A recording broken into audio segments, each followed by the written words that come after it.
നമസ്കാരം, എല്ലാവർക്കും സ്വാഗതം. ഇന്നത്തെ ഡെയിലി അപ്ഡേറ്റ്സിലേക്ക്. ഇന്ന് 2025 ഡിസംബർ മാസം 17-ാം തീയതി ബുധനാഴ്ച. അപ്പോൾ ഇന്നത്തെ ഏറ്റവും പ്രധാനപ്പെട്ട വാർത്താ അപ്ഡേറ്റുകളും നാളെയും വരും ദിവസങ്ങളിൽ നിങ്ങളെല്ലാവരും അറിഞ്ഞിരിക്കേണ്ട, ശ്രദ്ധിക്കേണ്ട വളരെ പ്രധാനപ്പെട്ട അറിയിപ്പുകൾ, അപ്ഡേറ്റുകളൊക്കെയാണ് ഡെയിലി അപ്ഡേറ്റ്സ് നിങ്ങളുമായിട്ട് ഷെയർ ചെയ്യുന്നത്.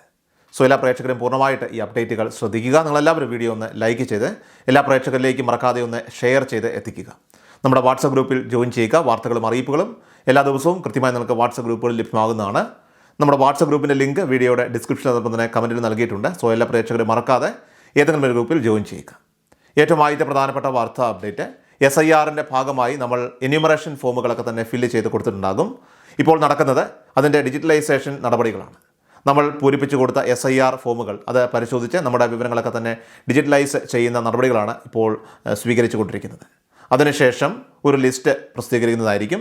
അതിൽ നമ്മുടെ പേരുണ്ടോ എന്നൊക്കെയുള്ള കാര്യങ്ങളൊക്കെയാണ് പിന്നീട് നമ്മൾ പരിശോധിക്കേണ്ടതായിട്ടുള്ളത്. പേരില്ലാത്ത പക്ഷം വീണ്ടും ഒന്നേന്ന് നമ്മൾ ഈ ഒരു പേര് നൽകുന്നത് ഉൾപ്പെടെയുള്ള കാര്യങ്ങൾ സ്വീകരിക്കേണ്ടതായിട്ടുണ്ടാകും. അല്ലാത്ത പക്ഷം മറ്റ് നടപടിക്രമങ്ങളൊക്കെ തന്നെ പാലിച്ചാൽ മതിയാകും. ബന്ധപ്പെട്ട രേഖകളൊക്കെ തന്നെ ഹാജരാക്കി ഒരുപക്ഷെ വെരിഫിക്കേഷൻ ഇതിൻ്റെ ഭാഗമായിട്ട് ഉണ്ടാകും. അല്ലാത്ത പക്ഷം നമ്മുടെ പേരുകൾ കൃത്യമായി കാണുകയും ചെയ്യുന്നതാണ്. അപ്പോൾ ഇതുമായി ബന്ധപ്പെട്ട അപ്ഡേഷനുകൾ വരും ദിവസങ്ങളിൽ തന്നെ ഉണ്ടാകുന്നതാണ്. വളരെ വൈകാതെ തന്നെ കരട് വോട്ടർ പട്ടിക പ്രസിദ്ധീകരിക്കുന്നതുമായിരിക്കും. അടുത്ത പ്രധാനപ്പെട്ട വാർത്താ അപ്ഡേറ്റ്, തെരഞ്ഞെടുപ്പിന് പിന്നാലെ സർക്കാർ ജീവനക്കാരുടെ ശമ്പള വർധനയിൽ ഉടൻ തീരുമാനമായേക്കും. കുടിശ്ശികയും വേഗത്തിൽ നികത്തുമെന്നാണ് വിവരം. ശമ്പള കമ്മീഷൻ നിയമനവും ശുപാർശയും നടപ്പാക്കലും അനന്തമായിട്ട് നീളുന്ന സാഹചര്യത്തിൽ കമ്മീഷന് പകരം ശമ്പള കമ്മിറ്റിയെ ആകും ചുമതലപ്പെടുത്തുക. അഡീഷണൽ ചീഫ് സെക്രട്ടറിയുടെ നേതൃത്വത്തിൽ ഉദ്യോഗസ്ഥ സമിതിയാകും തീരുമാനമെടുക്കുക.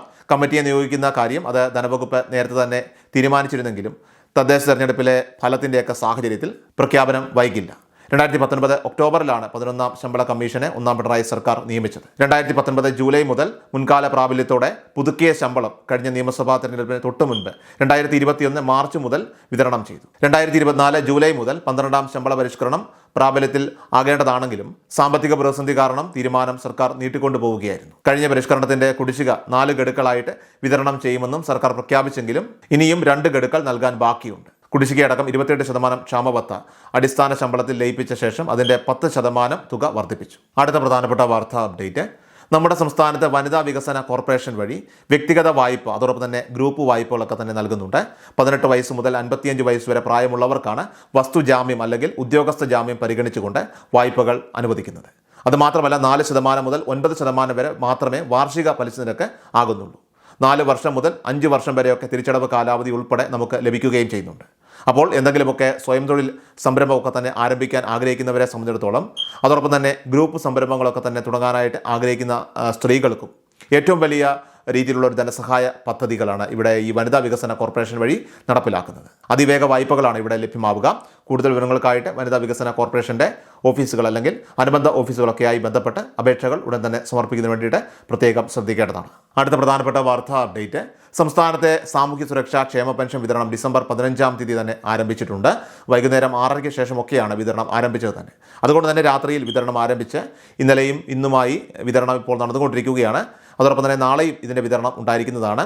ബാങ്ക് അക്കൗണ്ടുകളിലേക്ക് തുക എത്തിച്ചേരുന്നതിൽ വലിയ തടസ്സങ്ങളില്ല. കാരണം ഡയറക്റ്റ് ബെനിഫിറ്റ് ട്രാൻസ്ഫർ DBT സംവിധാനം വഴിയുള്ള വിതരണമാണ് നടക്കുന്നത്. അതുകൊണ്ട് തന്നെ എല്ലാവർക്കും ഒരേ സമയം അക്കൗണ്ടുകളിലേക്ക് തുക എത്തിച്ചേരുന്നതായിരിക്കും.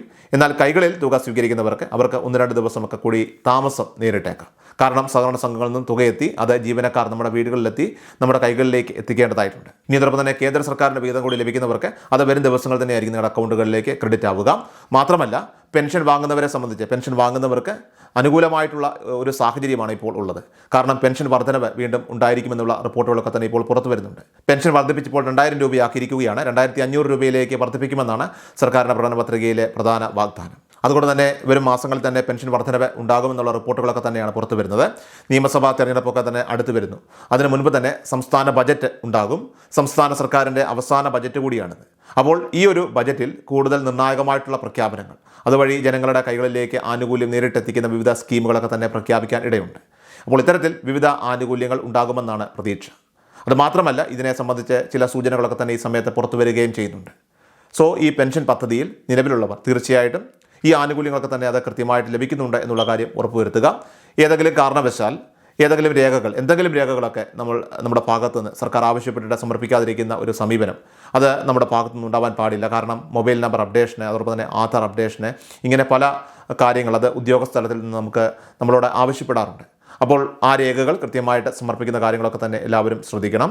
ഇതുപോലെ തന്നെ വരുമാന സർട്ടിഫിക്കറ്റ് ചില ഗുണഭോക്താക്കളോട് ആവശ്യപ്പെട്ടിട്ടുണ്ട്. അത് സമർപ്പിക്കാൻ ആവശ്യപ്പെടുന്നവർ തീർച്ചയായിട്ടും നിങ്ങളത് സമർപ്പിക്കേണ്ടതാണ്. അടുത്ത പ്രധാനപ്പെട്ട വാർത്താ അപ്ഡേറ്റ്, ഒഴിവാക്കൽ മാനദണ്ഡങ്ങളിൽ ഉൾപ്പെടാത്ത മുൻഗണനേതര അതായത് NPS നീല, NPNS വെള്ള റേഷൻ കാർഡുകൾ മുൻഗണനാ വിഭാഗം അതായത് PHH പിങ്ക് വിഭാഗത്തിലേക്ക് മാറ്റുന്നതിനുള്ള ഓൺലൈൻ അപേക്ഷകൾ ഇപ്പോൾ സ്വീകരിക്കുന്ന തീയതി ഡിസംബർ 31-ാം തീയതി വരെ നീട്ടിയിട്ടുണ്ട്. അപേക്ഷകൾ അംഗീകൃത അക്ഷയ കേന്ദ്രങ്ങൾ വഴി അല്ലെങ്കിൽ സിറ്റിസൺ ലോഗിൻ പോർട്ടൽ വഴി 31-ാം തീയതി വൈകിട്ട് 5 മണി വരെ സമർപ്പിക്കാവുന്നതാണ്. ഇതിനു മുൻപ് നീല വെള്ള കാർഡുകളിൽ നിന്നും പിങ്ക് കാർഡുകളിലേക്ക് മാറുവാനുള്ളവരുടെ അപേക്ഷ ക്ഷണിച്ചപ്പോൾ അപേക്ഷ കുറവായിരുന്നു. അതിനാൽ തന്നെ അപേക്ഷിച്ച ഭൂരിഭാഗം ആളുകൾക്കും കാർഡ് ലഭിക്കുകയും ചെയ്തിരുന്നു. പിങ്ക് റേഷൻ കാർഡിൽ വളരെയധികം ഒഴിവ് നികത്താതെ ഉള്ളതിനാൽ തന്നെ കേന്ദ്ര സർക്കാർ മുൻഗണനാ BPL റേഷൻ കാർഡിൽ സംസ്ഥാനത്തിന് അനുവദിച്ചിരിക്കുന്ന എണ്ണം അത് കുറയ്ക്കുമോ എന്നുള്ള ഒരു സംശയം വന്നതിൻ്റെ സാഹചര്യത്തിൽ ഇപ്പോൾ വീണ്ടും പിങ്ക് റേഷൻ കാർഡിലേക്ക് അപേക്ഷകൾ ക്ഷണിച്ചിരിക്കുകയാണ്. അക്ഷയ കേന്ദ്രങ്ങൾ വഴിയോ സിറ്റിസൺ ലോഗിൻ പോർട്ടൽ വഴിയോ അല്ലെങ്കിൽ സ്വയമായിട്ട് നിങ്ങൾക്ക് അപേക്ഷകൾ നൽകാവുന്നതാണ്. പിങ്ക് റേഷൻ കാർഡ് ലഭിച്ചാൽ കൂടുതൽ ആനുകൂല്യങ്ങൾ, പ്രത്യേകിച്ചും റേഷൻ വിഹിതം ഉൾപ്പെടെ കേന്ദ്ര സംസ്ഥാന സർക്കാരുകൾ നിരവധി ആനുകൂല്യങ്ങളും ലഭിക്കുന്നതാണ്. അതിനാൽ തന്നെ അർഹതയുള്ളവർ ഡിസംബർ മാസം 31-ന് മുൻപ് തന്നെ അപേക്ഷിക്കുവാൻ പ്രത്യേകം ശ്രദ്ധിക്കേണ്ടതാണ്. ഏറ്റവും അവസാനമായിട്ട് സംസ്ഥാനത്ത് സ്വർണ്ണവില പരിശോധിച്ചാൽ സംസ്ഥാനത്ത് കഴിഞ്ഞ ദിവസം ഇരട്ട കുതിപ്പുമായെത്തി റെക്കോർഡ് വർധനവിലെത്തിയ സ്വർണ്ണവില കുറഞ്ഞിരിക്കുകയാണ്. ചൊവ്വാഴ്ച ഡിസംബർ 16-ാം തീയതി 22 സ്വർണ്ണത്തിന് ഗ്രാമിന് 140 രൂപ കുറഞ്ഞ് 12,270 രൂപയിലും പവന് 1,120 രൂപ കുറഞ്ഞ് 98,160 രൂപയിലുമാണ് വ്യാപാരം പുരോഗമിച്ചത്. സോ ഡെയിലി അപ്ഡേറ്റ്സ് പൂർണ്ണമാവുകയാണ്. എല്ലാവരിലേക്കും നിങ്ങളെ അപ്ഡേറ്റ്സ് ഇപ്പോൾ തന്നെ ഷെയർ ചെയ്യുക. നമ്മുടെ വാട്സപ്പ് ഗ്രൂപ്പിൽ ജോയിൻ ചെയ്യുക. വാർത്തകളും അറിയിപ്പുകളും എല്ലാ ദിവസവും കൃത്യമായി നിങ്ങൾക്ക് വാട്സപ്പ് ഗ്രൂപ്പുകളിൽ ലഭ്യമാകുന്നതാണ്. നമ്മുടെ വാട്സപ്പ് ഗ്രൂപ്പിൻ്റെ ലിങ്ക് വീഡിയോയുടെ ഡിസ്ക്രിപ്ഷനിൽ അതോടൊപ്പം തന്നെ കമൻറ്റിൽ നൽകിയിട്ടുണ്ട്. സോ എല്ലാ പ്രേക്ഷകരും മറക്കാതെ ഏതെങ്കിലും ഒരു ഗ്രൂപ്പിൽ ജോയിൻ ചെയ്യുക. വാർത്തകൾ എല്ലാവരിലേക്കും ഷെയർ ചെയ്യുക. വീണ്ടും ഡെയിലി അപ്ഡേറ്റ്സുമായിട്ട് നമുക്ക് നാളെ കാണാം. അതുവരേക്കും നന്ദി, നമസ്കാരം. കൃഷാൽ മീഡിയ എല്ലാ ദിവസവും വാർത്തകളും അറിയിപ്പുകളും ഡെയിലി അപ്ഡേറ്റ്സും ലഭിക്കാൻ ഇപ്പോൾ തന്നെ ചാനൽ സബ്സ്ക്രൈബ് ചെയ്യുക, ഫോളോ ചെയ്യുക. നിങ്ങളുടെ ലൈക്കും ഷെയർ നൽകി ഞങ്ങളെ സപ്പോർട്ട് ചെയ്യുക. നിങ്ങളുടെ അഭിപ്രായങ്ങൾ കമന്റ് ബോക്സിൽ രേഖപ്പെടുത്തുക.